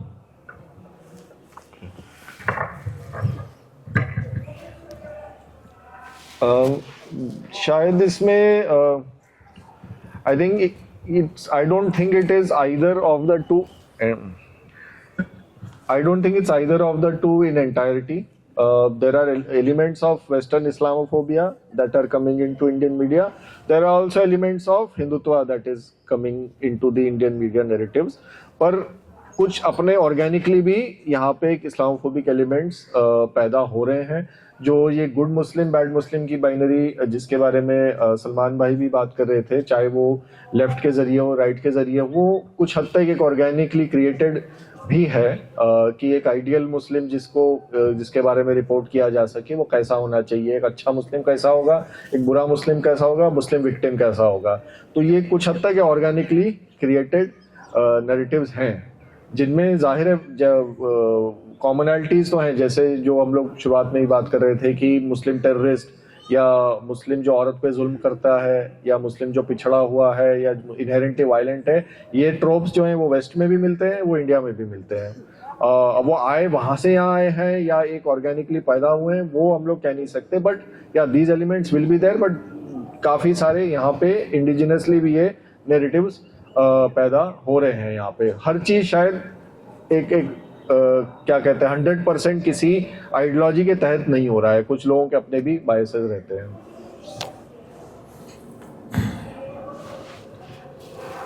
Any more questions? I have a question that so I want to state one example and then I want to ask a question regarding this. That for example, a person who is acting against the government. So we want to state for example, a Muslim person who is acting against the government. He want to state a problem against the government. At that time, the government demonstrate that person as I don't want to denote a terrorist, like a problematic person. So if he does not demonstrate that problem, then it will be problem for that person. Means that problem for that Muslim community. So how can a person, person or a journalist, overcome from these problems and all? I think let me just reframe your question and ask you if I understood your question properly. So, are you saying that the challenge, how does a Muslim journalist navigate through this challenge, that if they report on something that may cause problem, and if they don't, that will cause the problem as well, right? Are you?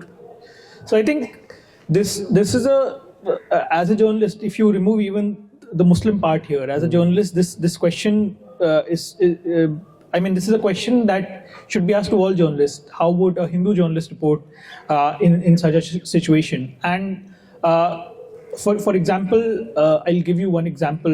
When this Nasir Junaid case happened, when two people, they were burnt alive in Haryana, and there was this problem. I mean, this specific part in Taudu, I couldn't go there, and there was this journalist from a newspaper, a Hindi newspaper, who I just said very bad things about. So this Hindi newspaper, there was this Muslim stringer from this Hindi newspaper, and he called me. I mean, it was very late, and he called me and he said कि भाई 2 लोगों को जला दिया गया है और हम कोशिश कर रहे हैं, लेकिन यहाँ पर कवर नहीं हो रहा है, मतलब उनके अखबार में उसको कवर नहीं करा जा रहा था. एंड देन और उस स्पेसिफिक एरिया में I couldn't go because security issues थे और दूसरी भी चीज़ें थी, तो I couldn't go. So there was this friend of mine जो गए थे वायर के लिए. उन्होंने सबसे पहले उस स्टोरी को रिपोर्ट किया था, रात का वक्त था, and he went there, and it's again a collaborative effort. Editor रात में एडिट कर रहे थे और उनके पास कुछ था नहीं, तो वो फ़ोन से बता रहे थे, and I was typing it out for him, and the editor was editing it. So that, I mean, there will be situations where you can collaborate with people. Like if you feel that you cannot go to a certain place at a certain time, then you shouldn't go. You should collaborate with people. You should look for, I mean, I don't look at journalism or reporting in certain spaces as competition between people कि मेरा report पहले आएगा या तुम्हारा report पहले आएगा. I think that if you are personally associated with a story, then if you feel that this story is important to come out, then you have to find ways, and there's no harm in collaborating. So I think collaboration is the first part. Then the second part is that you have to also, as Aditya bhai just said, कि आपको ये चीज़ देखना है कि हर story ज़रूरी नहीं कि वो उतना ही इम्पोर्टेंट हो या उसमें आपको मार्टर ही बन जाना है. तो यू हैव टू सी कि स्ट्रैटेजिकली उस टाइम पर क्या चीज़ सही रहेगी, उस टाइम पर आपको वो चीज़ करना है या नहीं करना है. So that's again a question of judgement, and it's about how when you want to bring the story. आपकी स्टोरी कब इम्पैक्टफुल हो सकती है, ये क्वेश्चंस भी होते हैं कि आप कब स्टोरी करेंगे तो उसका ज़्यादा इम्पैक्ट होगा, कब आपको स्टोरी नहीं करना है. सो दीज आर क्वेश्चंस कि आप एज अ रिपोर्टर और as a journalist you have to deal with these questions anyway. But when the identity aspect is associated with this question, I think then you have to navigate through that situation as a journalist, and that navigation happens first through collaborations. Then आप जैसे इस तरीके के spaces में जा रहे हैं. अब मेरे एक दोस्त हैं, he reports a lot on hate crimes and these things, and तो थोड़े जज्बाती हो जाते हैं जब वो किसी ऐसे एरियाज में जाते हैं.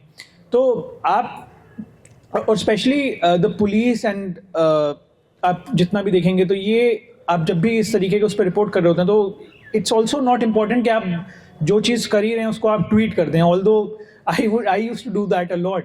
तो बट आप जब एक जगह पर हैं तब आपको सोचना है कि आपको कब करना है वो स्टोरी. आप हो सकता है वहाँ से निकल कर उसको रिपोर्ट पहले कर दें, लेकिन आप कॉन्स्टेंटली इंफॉर्मेशन दे रहे होते हैं सोशल मीडिया पर, specially if you are not somebody who has some sort of backing of a news room, और आपके पास अगर आप एक ऑल्टरनेटिव स्पेस में काम करते हैं, तो मतलब बहुत सारे क्वेश्चंस हैं जिनके बारे में आपको सोचना पड़ता है कि स्टोरी आपकी एक तो इम्पैक्टफुल कैसे रहे, दूसरा कि आपकी सिक्योरिटी आप कैसे इंश्योर कर सकें. सो दीज आर चैलेंजेस जिसमें आपको दोनों चीज़ें बैलेंस करना होती हैं. अस्सलाम वालेकुम. मेरा सवाल ये था सर कि जब हम अरब मुस्लिम को देखते हैं तो हमारी एक अलग इमेज बनती है कतर को लेकर, सऊदी अरब को लेकर. ये लोग मानते हैं कि ये लोग क्राइम रेट और वहाँ पर बेहतर सिस्टम है, और इसी तरीके से जब हम लोकल लेवल पे इंडिया, पाकिस्तान और बांग्लादेश में देखते हैं तो मुसलमानों का एक अलग परस्पेक्टिव देखा जाता है. और उधर के लोगों को अलग पर्सपेक्टिव देखा जाता है। तो उस लेवल का हम यहाँ क्या काम कर सकते हैं कि मतलब जैसे कि हम इस चीज़ को इंफीरियर बना दें कि कोई अगर बात भी करे हिंदू मुस्लिम की तो हम इस चीज़ को एकदम ऐसा बना दें कि सिली चीज़ है, एकदम मतलब ख़त्म कर दें इस चीज़ को कि कोई बात भी करे। जैसे कि कार्टून में भी 2 चीज़ें आ गई हैं, एक एनिमे आ गया है, एक पोगो देखने वाले आ गए हैं, छोटी चीज़ें बड़ी चीज़ें। तो इस चीज़ को हम ख़त्म कैसे कर सकते हैं? इस चीज़ को सवाल नहीं समझे क्या? मैं आपको करना है, मैं तो कतर मुझे देखिए, ये जो आप सवाल पूछ रहे हैं कि क्राइम हिंदुस्तान के मुसलमानों को कतर या सऊदी अरब के मुसलमानों की तरीके से क्यों नहीं देखा जाता है, उसका सबसे सिंपल मेरे हिसाब से तो शायद यही जवाब है कि क्योंकि हिंदुस्तान के मुसलमान हैं, और यहाँ पर अगर हिंदुस्तान में मुसलमान जिस तरीके से बिहेव कर रहे हैं, सोशियोलॉजी जो उनकी है मोर और लेस वो बाकी कम्युनिटीज़ की भी वही सोशियोलॉजी है। तो एक स्पेसिफिक एरिया में जिस तरीके से अब मीडिया जिस तरीके से काम करता है वो एक बहुत अलग चीज़ है, लेकिन हिंदुस्तान में सोसाइटी कैसे बिहेव करेगी या पाकिस्तान बांग्लादेश में कैसे करेगी उसके लिए बहुत अलग फैक्टर्स हैं। तो मुझे नहीं लगता है कि इस चीज़ को भी ख़त्म किया जा सकता है, या फिर हम अगर उनके जैसे बन जाएंगे या हम उस तरीके से बिहेव करने लगेंगे तो कोई चीज़ चेंज हो सकती है। If I am understanding your question right, so मुझे नहीं लगता है कि ये चीज़ करी भी जा सकती है। ये चीज़ बहुत सारे लोग कहते हैं कि और ये क्वेश्चन भी बहुत ज़्यादा यूज़ किया जाता है, ओरिजिनल वर्सेस कन्वर्ट, कि हिंदुस्तान के मुसलमान जो हैं ये दरअसल सब कन्वर्ट्स हैं, इसलिए ये लोग ज़्यादा रेडिकल हैं। और आप ओरिजिनल मुसलमानों को देखिए, अभी मोदी जी कुवैत गए हुए हैं तो असली मुसलमानों से मिल रहे हैं। तो I don't think you have to think कि आप उनके जैसे बन जाएंगे तो आप बेहतर हो जाएंगे, या फिर वो लोग किसी भी तरीके से ये भी एक तरीके का रेसिस्ट इम्पोर्ट है जो हम लोग बहुत बार अपने दिमाग में डालते हैं, लेकिन आई don't think this is beneficial in any way. वो अमीर मुल्क है, हम गरीब मुल्क हैं। तो ऐसा नहीं कि इंडिया के हिंदू को भी कोई वो दूसरे यानी कोई बहुत अच्छी तरह देखा जा रहा है। जैसा इंडिया के हिंदू को देखा जा रहा है वैसा इंडिया के मुस्लिम को देखा जा रहा है, और वैसे ही बांग्लादेश के मुस्लिम को देखा जा रहा है, वैसे ही पाकिस्तान के मुस्लिम को देखा जा रहा है। तो हाँ, इसमें वही अपना किरदार अच्छा रखना है, बाकी हमें किसी से क्या मिल जाए तो।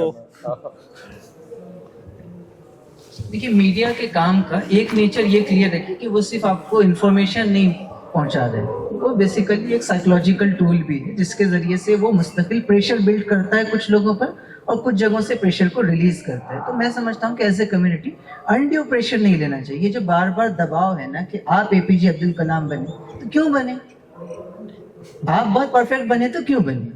हमारी अपनी कुछ वैल्यूज हैं, हमारे अपने कुछ स्टैंडर्ड्स हैं, हम उसके एतबार से अपने आप को इम्प्रूव करने की कोशिश करेंगे, लेकिन वो किसी के दबाव में किसी को इम्प्रेस करने के लिए नहीं हो सकता। तो मैं समझता हूँ कि मीडिया के इस पूरे उसमें ये जो बार बार है ना अरब मुस्लिम या ये जो सारी चीज़ें, इसके इस सवाल की तरफ जाने के बजाय कि हम वो कैसे कर सकते हैं, ये सवाल करें कि आखिर हम क्यों करें और हमसे ये डिमांड क्यों है, और आप उसको ब्लैंकेटली रिजेक्ट कीजिए, उस प्रेशर को ले ही नहीं। अगर आप प्रेशर लेंगे तो फिर वो सवाल पैदा होगा कि अब कैसे करना है कैसे नहीं करना।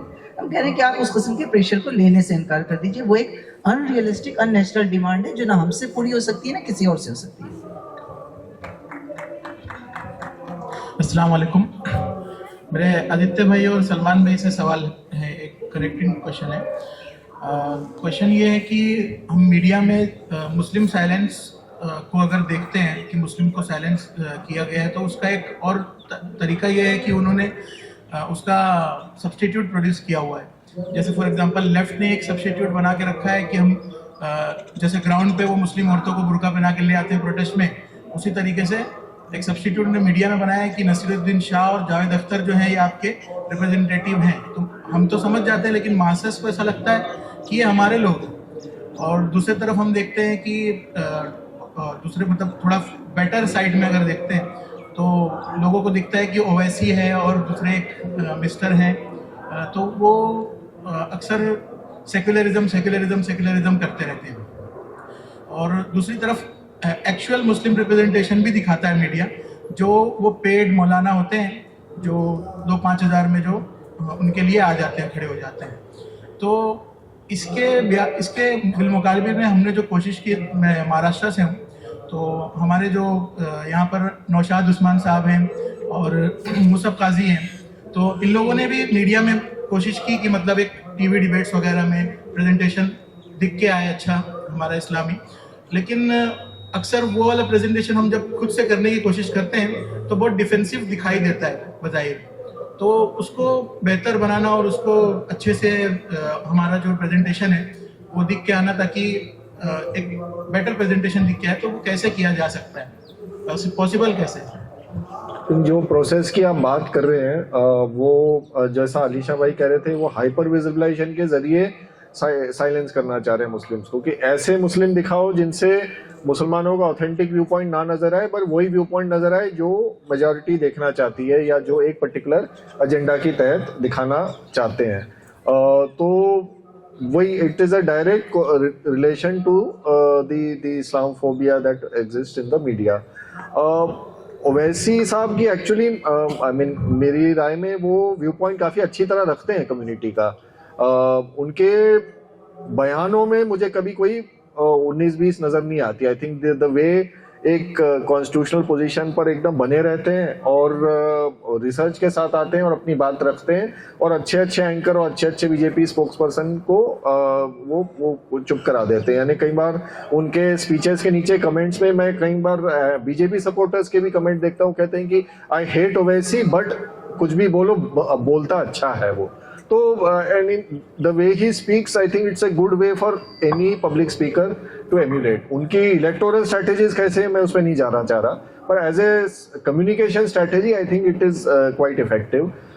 दूसरा आई थिंक यहाँ जाहिर सी बात है, जितने ज़्यादा मुस्लिम वॉइसेस रिसर्च के साथ और एक अच्छी एक प्रॉपर एनालिटिकल थिंकिंग के साथ आए सामने, जैसे आप मुसाब भाई के इनिशिएटिव से मैं वाकिफ़ हूँ, वो आप जो कर रहे हैं वो आई think it's a very good initiative. इस तरह से और इंशाल्लाह वॉइसेस पब्लिक डोमेन में एक मुस्लिम पर्सपेक्टिव को रखते हुए आ सकते हैं। डिफेंसिव होना वो तो एक टेक्टिकल चॉइस है, डिपेंडिंग ऑन उस वक्त किस इशू पे बात चल रही है। तो वो that I would of course leave to the people who are putting forward the view point. लेकिन ये इनिशिएटिव इन इटसेल्फ काफ़ी अच्छा है मेरे हिसाब से। सलमान भाई, इसके अलावा जो 2-3 चीज़ें हम सजेस्ट कर सकते हैं वो ये कि लोकलाइज्ड आप इस बात की कोशिश कीजिए कि आप जर्नलिस्ट का, मीडिया फ्रेटर्निटी के लोगों का एक डेटाबेस मेंटेन करें, जिसमें वो लोग भी हों जो हॉस्टाइल नहीं हैं, इंडिपेंडेंट जर्नलिज्म कर रहे हैं, उनका भी मेंटेन कीजिए, और जिनको आप मेन स्ट्रीम कहते हैं या समझते हैं कि इम्पोर्टेंट है, भले ही जो वो थोड़ा बहुत इस्लामोफोबिक है, उनका भी मेंटेन कीजिए। कोशिश कीजिए कि आप उन तक रीच आउट करें। होता क्या है, देखिए ऑर्गेनाइजेशनल पॉइंट ऑफ व्यू से हमसे कहते हैं कि हम लोग ये समझते हैं कि हमको मीडिया स्पेस की ज़रूरत है, लेकिन at the same time media को भी कंटेंट की ज़रूरत है। और ख़ासतौर पर जो 24/7 चैनल चला रहे हैं, जो डेली पेपर्स चला रहे हैं, उनके सामने भी बड़ा मुद्दा ये है कि वो स्पेस फिल करने के लिए उनको भी कंटेंट चाहिए। तो जब आपका रिलेशंस डेवलप होते हैं, रेपो बिल्ड होता है, तो आप उसके नतीजे में स्टोरीज सजेस्ट कर सकते हैं, नैरेटिव सजेस्ट कर सकते हैं, आइडिया सजेस्ट कर सकते हैं, और आप जब उनको कुछ कंट्रीब्यूट करेंगे, और अल्टीमेटली ये क्या है कि ये सिर्फ पॉलिटिकल नहीं है, ये कमर्शियल भी है। तो आप अगर कोई ऐसी चीज़ कंट्रीब्यूट करते हैं जिससे उस चैनल की या उस मीडिया इंस्टीट्यूशन में कोई वैल्यू एडिशन हो रहा है, कोई अच्छी स्टोरी आ रही है, उनको लग रहा है कि उससे उनको एक नई व्यूवरशिप मिल रही है, नया ऑडियंस मिल रहा है, नया रीडर बेस मिल रहा है, तो हर टाइप के कंटेंट को वो स्पेस देंगे, क्योंकि सिर्फ उनको अपने पॉलिटिकल मास्टर्स को खुश नहीं करना है, उनको जो है नए नए ऑडियंस को कैटर करना है। बहुत कंपीटिंग मार्केट है। तो हम लोगों ने ये देखा कि महाराष्ट्र के मराठी के बहुत लीडिंग पेपर्स, उनके साथ 30-30 दिन की जो है वो एक्सक्लूसिव इस्लामिक सीरीज चलाई गई। उनके साथ ये बात कही गई कि इस्लाम को लेकर बहुत मिसकंसेप्शंस हैं। ऐसे पेपर जिनकी लिटरल जो वो पब्लिकेशन कई लाख में है, वो पेपर्स ने भी जो है टाई अप किया। उन्होंने कहा कि हम 30 दिन तक रोजाना 200 पेज का या 200 वर्ड्स का एक आर्टिकल शाये करेंगे, आप उसमें इस्लाम और मुसलमानों से मुताल्लिक चीज़ों को समझाइए। वो आर्टिकल्स होते थे, उनके साथ क्वेश्चंस होते थे, उसके बेसिस पर वो एक पूरा कंपटीशन डिज़ाइन किया गया। तो हमारा बेनिफिट ये था कि उसके ज़रिए से इस्लाम को हम रिप्रेजेंट कर सके, मिस इन्फॉर्मेशन को काउंटर कर सके। उनका इंटरेस्ट उसमें ये था कि उसके ज़रिए से उनको मुस्लिम कम्युनिटी में पेनिट्रेशन भी मिला और उनको 5-6 हज़ार जो नए सब्सक्राइबर्स भी मिले। तो ये म्यूचुअल इंटरेस्ट का भी काम होता है। तो हम जब भी किसी चीज़ को लेकर जाएं तो अपना एजेंडा लेकर जाएंगे तो वो बहुत नहीं सुनेगा। आप किसी भी चीज़ को म्यूचुअल इंटरेस्ट की चीज़ बनाकर पेश करने की कोशिश कीजिए, तो आपको मीडिया में स्पेस मिलेगी। तीसरी आखिरी बात यह कि मीडिया में सिर्फ ये सवाल नहीं है कि क्या बोलना है, बहुत क्रूशियल सवाल ये है कि किस मुद्दे पर नहीं बोलना है। इनफैक्ट हम आपसे कहें कि यहाँ मरकज के मीडिया डिपार्टमेंट में हर मंथ के फर्स्ट सैटरडे हमारी प्रेस कॉन्फ्रेंस होती है। तकरीबन 100 के करीब जर्नलिस्ट आते हैं, मेन स्ट्रीम भी, अल्टरनेट प्लेटफॉर्म्स के लोग भी, और आप देखेंगे कि कुछ मुद्दे तो वो होते हैं जो जमात सेट करती है कि इस पे हमको बात करनी है, वो 3-4 होते हैं, और 3-4 मुद्दे होते हैं जो वो खुद लेकर आते हैं। पिछले महीने के लिए असाइनमेंट था बांग्लादेश का, तो हमारा मुद्दा नहीं था, लेकिन हर मेन स्ट्रीम के पास सवाल था कि बांग्लादेश और जमात इस्लामी बांग्लादेश के बारे में आपको क्या बोलना है। तो आपको ये तय करना होगा कि बहुत बार वो अपने एजेंडों पे आपको खींचना चाहते हैं, और हमारे पास भी एक इंटरनल कम्युनिटी में भी ऐसा फ्रस्ट्रेशन या कैडर में भी बाज़ औक़ात होता है कि लोग समझते हैं कि जो मुद्दा भी दे दिया जाए उस पर बोलना ज़रूरी है, और अगर आप नहीं बोलते हैं तो समझते हैं कि क्यों नहीं बोल रहे हैं। तो सिलेक्टिव साइलेंस को जो है वो कम्युनिकेशन स्ट्रेटजी का बहुत इंपॉर्टेंट पार्ट है। तो आपको वो लग रहा है कि वो मुद्दे जो डिग्निफाइड नहीं है, जो बेसिकली आपकी डिग्निटी के साथ खेलने के लिए उठाए जा रहे हैं, आप ब्लैंकेटली उसको रिजेक्ट करें और ये कहें कि हम इस काबिल ही नहीं समझते इन मुद्दों को कि इस पे बात की जाए। तो ये रिस्पॉन्स भी बहुत इंपॉर्टेंट है कि हम बहुत से मुद्दों पे नहीं बोलेंगे, बहुत से प्लेटफॉर्म्स पर नहीं बोलेंगे। ये रिजेक्शन खुद जो है वो आपके लार्जर कम्युनिकेशन का पार्ट हो। Assalamu alaikum. So we are seeing right now the media is going either extreme side. अब हम देखते हैं कि राइट अगर कुछ गलत कर रहा है तो बहुत सारे इंडिविजुअल मीडिया और मीडिया के लोग जो हैं इन साइड से भी कुछ ऐसी चीज़ें फैलाने की कोशिश करती है जो हेट है against the Hindus, right, and that are not authentic. So आप इन चीज़ों को किस टाइप से देखते हैं कि एक अल्टरनेटिव काउंटर राइट मीडिया जो करती है वो एक्सट्रीम साइड में जो लोग रहते हैं मुसलमान लोग, तो वो भी उसी टाइप से करते हैं। How you see it, right? ना, personally I think that's again reactionary. आप बहुत सारी चीज़ें जो होते हुए देखते हैं, और जैसे लव जिहाद के काउंटर में पिछले कुछ वक्त में एक कैंपेन चली BLT की, भगवा लव ट्रैप की, वो आपने देखी होगी, और उसमें हर किसी को हर ब्लैंकेटली अक्यूज़ कर देना या हर किसी के खिलाफ एक तरीके से एक ही बात करना, और ये रिएक्शन, इस तरीके के रिएक्शन मुझे लगता है कि और भी तरीके से जब आपको कोई जनरलाइज करने की कोशिश करता है और हर आपकी लाइफ के हर एस्पेक्ट को, जैसे कि सलमान भाई बता रहे थे, तो at one point I think the easier option is कि आप खुद भी नफरत करने लगते हैं, और जो ज़्यादा मुश्किल है कि आप खुद को रिस्ट्रेन करते हैं या सब्र दिखाते हैं। तो मुझे लगता है कि ऑब्वियसली ये उसका एक रिएक्शन है इस तरीके के लोग, क्योंकि जो लैंग्वेज बहुत सारे राइट विंगर्स यूज़ करते हैं मुसलमानों के लिए, स्पेशली ऑल्टरनेटिव स्पेस में जो राइट विंगर्स आप देख रहे होंगे यूट्यूब वगैरह पे यूज़ करते हैं, तो वो भी बहुत अब्यूजिव और बहुत वो होती है, और उसके कंपटीशन में जब कुछ लोग आ जाते हैं कि वो लोग उनको गाली देंगे, तो पहली चीज़ तो वो इमोशनल है, वो पूरा रेटोरिक। दूसरा वो कमर्शियल भी बहुत हद तक है कि आप जब तक सलीके से बात कर रहे होते हैं, अच्छे से बात कर रहे होते हैं, आप देखेंगे कि अगर आप 4 गालियाँ बक रहे हैं और तो आप मुसलमानों की तरफ से गालियाँ बक रहे हैं, तो बहुत सारे मुसलमान फिर उसको शेयर करने लगेंगे कि देखिए इन्होंने क्या जवाब दिया है उनको, और फिर उसमें उस तरीके की थंबनेल लगेगी कि इन्होंने उसको थप्पड़ मार दिया, उसकी खाल खींच दी, इस तरीके की थंबनेल्स करके यूज़ करके वो, मतलब आई थिंक कमर्शियल भी है वो, और दूसरा ये है कि जिस तरीके का वक्त है उसका रिएक्शन भी है। तो पर्सनली आई थिंक गलत है, लेकिन अब ये चीज़ इनएविटेबल है, ये तो होगी किसी ना किसी तरीके से। इसमें बस एक चीज़ हम ये ऐड करें निशान भाई की तमाम बातों से एग्री करते हुए कि इस पूरी सिचुएशन में भी इसको समझना है कि राइट विंग कम्युनलिज्म को और माइनॉरिटी से जो रिएक्शन बाज़ वक़्त आ जाता है एक छोटे से सेक्शन से, दोनों गलत होने के बावजूद भी दोनों को इक्वेट नहीं किया जा सकता। आप देखें कि राइट विंग का जो मीडिया जिस तरीके से हेट्रेड को प्रोपोगेट कर रहा है, वो बहुत वेल ऑर्गेनाइज मशीनरी है, उसके पीछे पॉलिटिकल बैकिंग है, बाज़ औक़ात स्टेट बैक करता है और एक बड़े सिस्टम के तौर पर वो ऑपरेट करता है। इसको अगर इक्वेट कर दिया जाए और ये समझा जाए कि कुछ इंडिपेंडेंट मुस्लिम वॉइसेस या कुछ मुसलमान वो बोल रहे हैं, और उसके बेस पे अगर ये बाज़ औक़ात वो हर चीज़ को जो बैलेंस करने की कोशिश होती है कि दोनों तरफ राइट विंग है, दोनों तरफ एक्ट्रीमिज्म है, उससे हमको खुद बचना चाहिए। वो खुद एक नया प्रेशर बिल्ट होता है।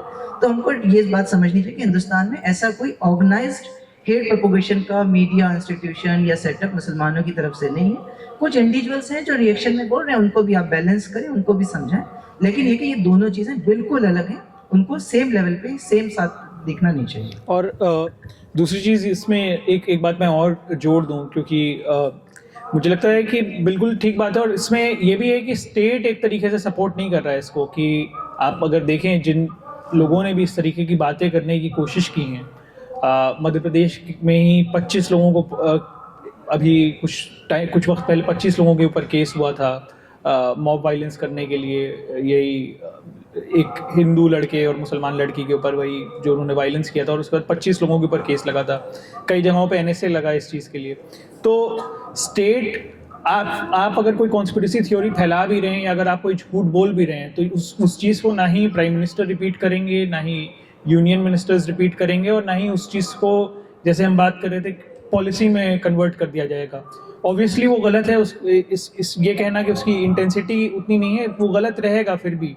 लेकिन ये चीज़ इम्पॉर्टेंट है कि एक गलत है तो ये भी गलत है, वो भी गलत है, और आप ये कहकर न्यूट्रल हो जाएंगे तो ऑब्वियसली ये बात सही नहीं है। आप समंदर को और एक चुल्लू पानी को कंपेयर नहीं कर सकते हैं।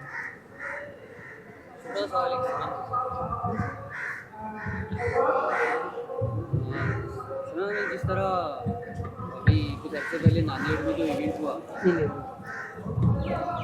जब आप हमारे सदर थे, तो जो इस इवेंट में मतलब मास मीडिया ने जिसे टारगेट किया, तो आपका एक्सपीरियंस किस तरह रहा, आपने उस चीज़ों को किस तरह फेस किया? खैर वो इवेंट भी कोई बहुत बड़ा नहीं था, कोई बड़ा प्रोसिक्यूशन भी नहीं हुआ, और बहुत आसानी से रखा। वो कोई बड़ा मुद्दा नहीं है। उस किस्म की चीज़ें होती रही। हमारे बहुत से साथी उससे ज़्यादा बड़े चैलेंजेस को फेस कर रहे हैं। मेरे ख्याल से वो कोई बहुत बड़ा इशू नहीं है। और इसमें बस एक चीज़ हम ये भी ऐड कर दें कि हमको भी इस किस्म की चीज़ों को बहुत ज़्यादा रोमांटिसाइज नहीं करना चाहिए। वो बहुत अनपॉपुलर ओपिनियन है, लेकिन हम समझते हैं कि हमारे कल्चर में भी ये रहता है कि अगर कोई इस किस्म की किसी चीज़ को फेस करता है तो हम खुद उसको बहुत रोमांटिसाइज करते हैं और बहुत बड़ी चीज़ समझते हैं। मैं समझता हूँ ऐसा नहीं है। ज़िंदगी एक इम्तिहान है, उसमें अलग अलग तरीक़ों से चैलेंजेस आएंगे, आप उसको फेस कीजिए, उसमें जो अच्छा रिस्पॉन्स आपका हो सकता है वो दीजिए।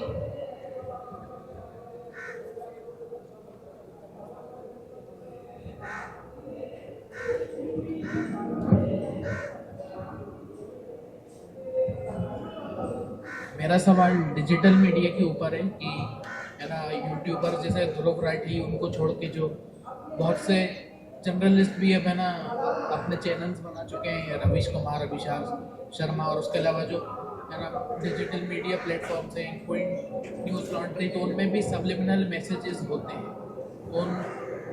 उन सब्लिमिनल मैसेजेस को मतलब हम कैसे पता करें कि वो मुसलमान को एक है ना गलत इमेज में या बैड इमेज में पोर्ट्रे नहीं कर रहा है, हम उसको कैसे रिकग्नाइज कर सकते हैं? ये इसका थोड़ा मिसाल दे पाएंगे भाई? इसकी एग्जांपल दे पाएंगे? ये आप हाँ, आप एग्जांपल दे पाएंगे इसका? एग्जाम्पल तो अभी नहीं है, लेकिन है ना ऐसे जब देखते हैं तो है ना समझ में आता है बाद में कि नहीं ये इसका ये भी मतलब है, वो इस कॉन्टेक्स्ट में भी बोला गया है। ओके, आई थिंक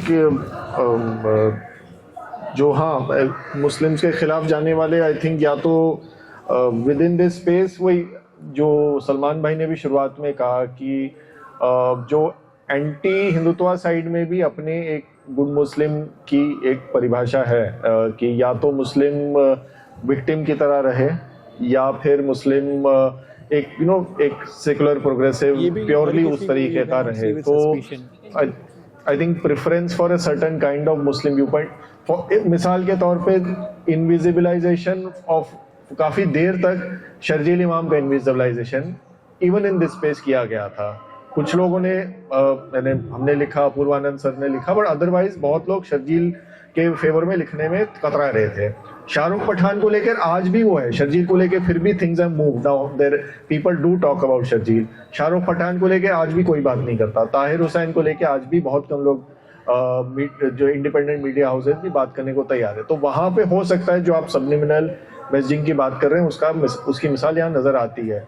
तो आई थिंक ये चीज़ आइडेंटिफाई होनी चाहिए। जो चीज़ उठाई नहीं जा रही मान लीजिए मीडिया के तौर पे, कम्युनिटी लेवल में अगर उठाई जाएगी, कम्युनिटी लेवल में अगर मेन स्ट्रीम हो जाएगा कि जिस तरह से उमर खालिद को लेके सॉलिडारिटी हो रही है और अब शर्जील को लेके हो रही है, उसी तरह से शाहरुख पठान और ताहिर हुसैन को लेके भी हो, तो media will be forced to take cognizance of it, and then media also cannot continue to invisibilize these issues. So I